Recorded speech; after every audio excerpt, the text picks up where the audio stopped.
Welcome to the House of Witchcraft. We don't exactly know where Miss Taren S is, but come on in, brew some magic with us.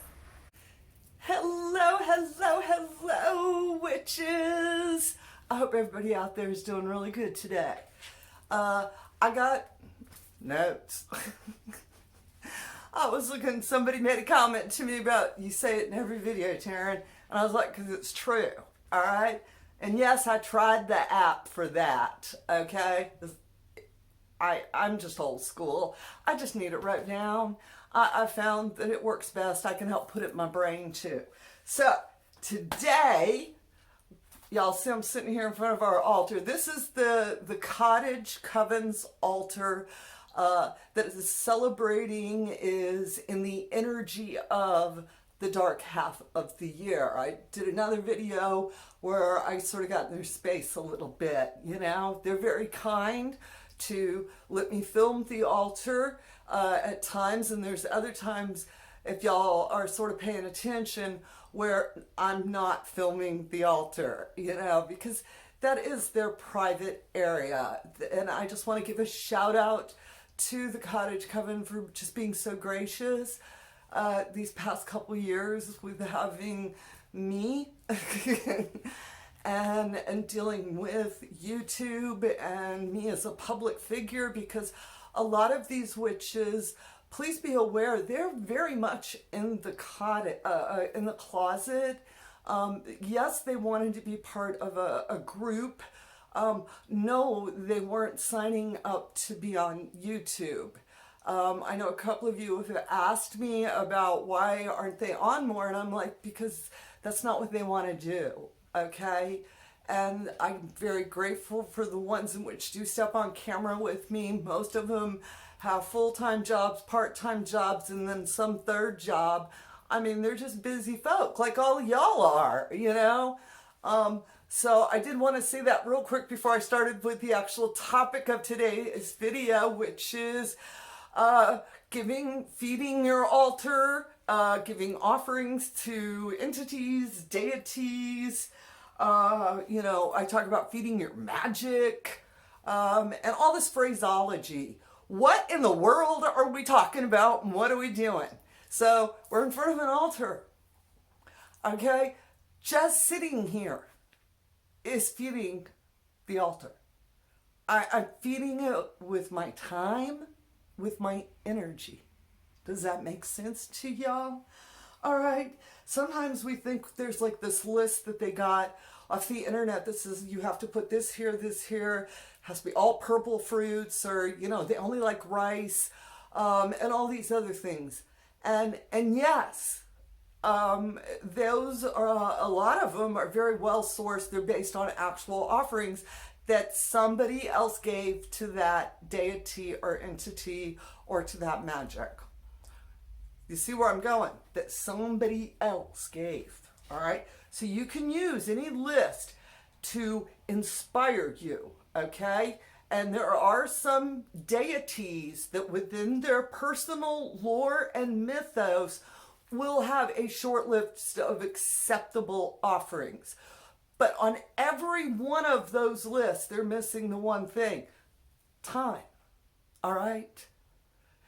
You go all the way back in you know, our prehistory, early history, when we see the earliest of the temples, and for the priests, a lot of times it was about sweeping the temple, all right?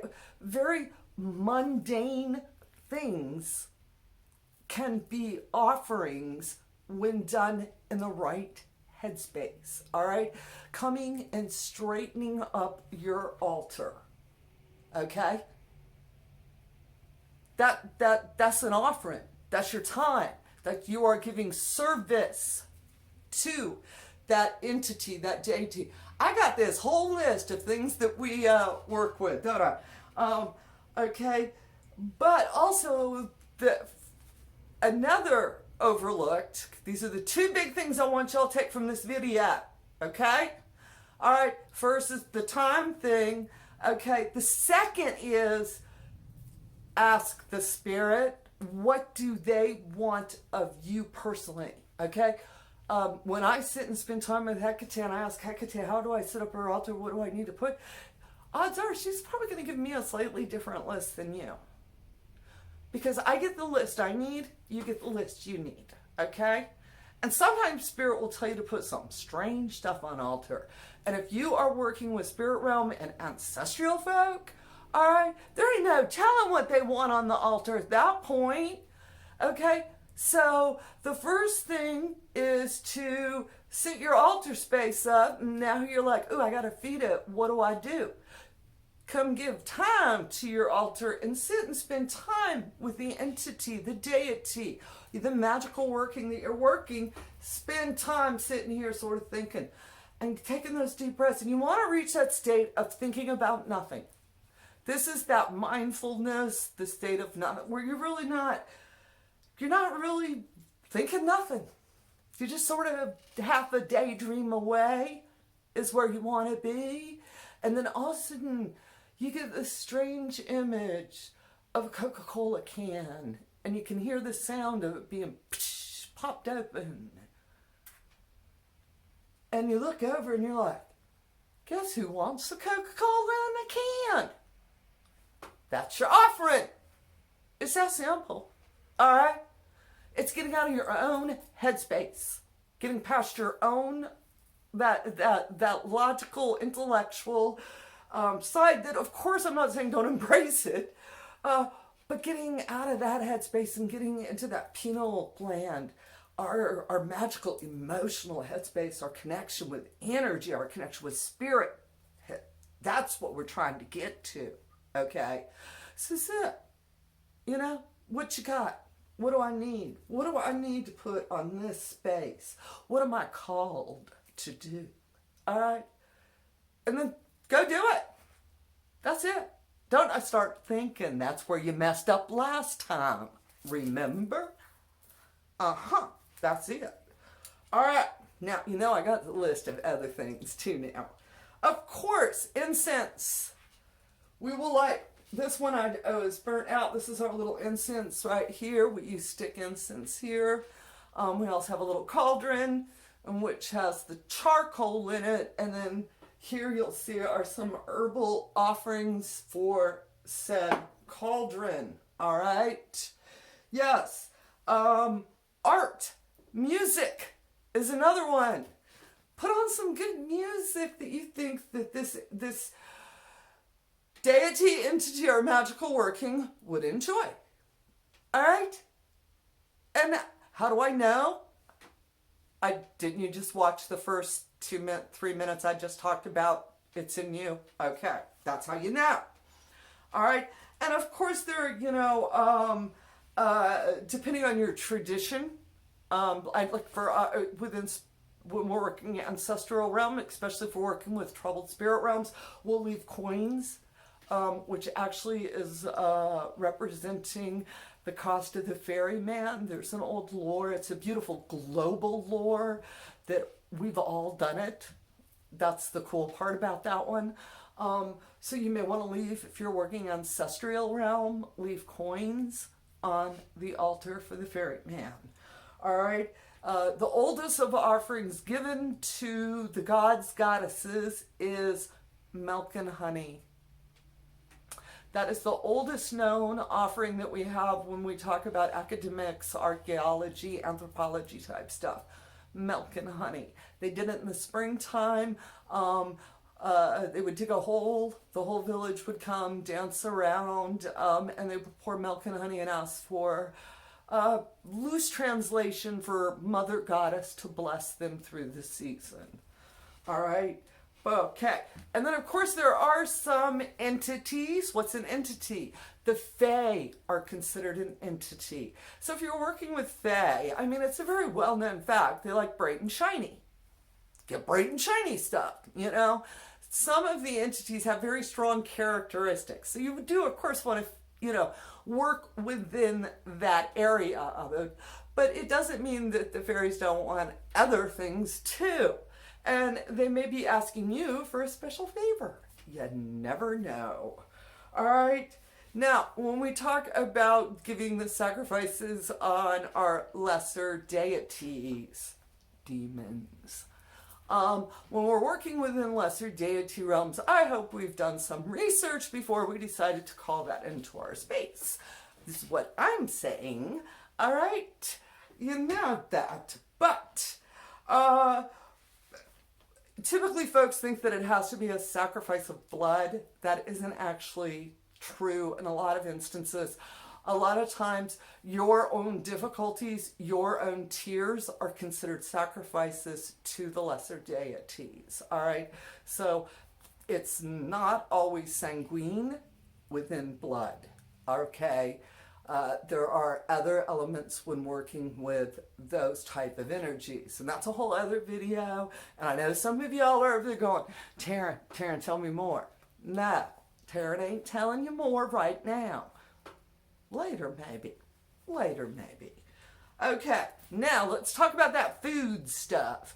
Yes, I leave offerings of food. All right, I typically leave them on there for a couple of hours or potentially overnight, depending on the circumstances. Of course, if there's Fido or Kitty running around, think about how long you leave the offering. What is the deity, the entity, the magical working actually doing? Does that mean if I leave him a peanut butter sandwich and I come back, it's going to be gone? And then I'm like, look, the god ate the peanut butter sandwich. No, that's not what's happening here, witches. All right? What spirit is actually eating is the energy, the essence of the food. All right? That's simple. Okay? So, the food will not change. There will not be a bite taken out of the sandwich. Okay?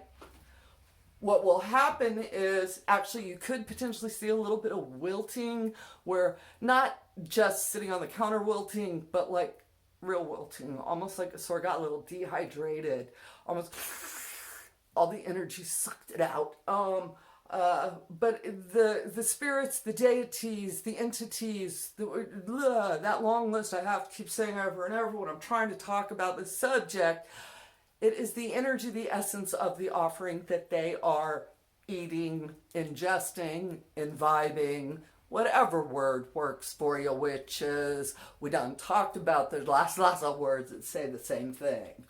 All right, after a couple hours overnight, what do I do with this plate of food? Ideally, and this is ideally, you would take that and go out and put it in a crossroads that is more of a rural type area and give it back to Mother Nature. Okay? Now, what happens in the real world? Compost it. If you are blessed enough to be able to dig a hole, please dig a hole and put the offering in the hole. Give it back to earth. Of course, this is sustainability. Don't be putting stuff in the hole y'all not to. I'm not going to get into this. I firmly believe that most of the folks who watch my videos are pretty intelligent folks, so I ain't dumbing stuff down for you.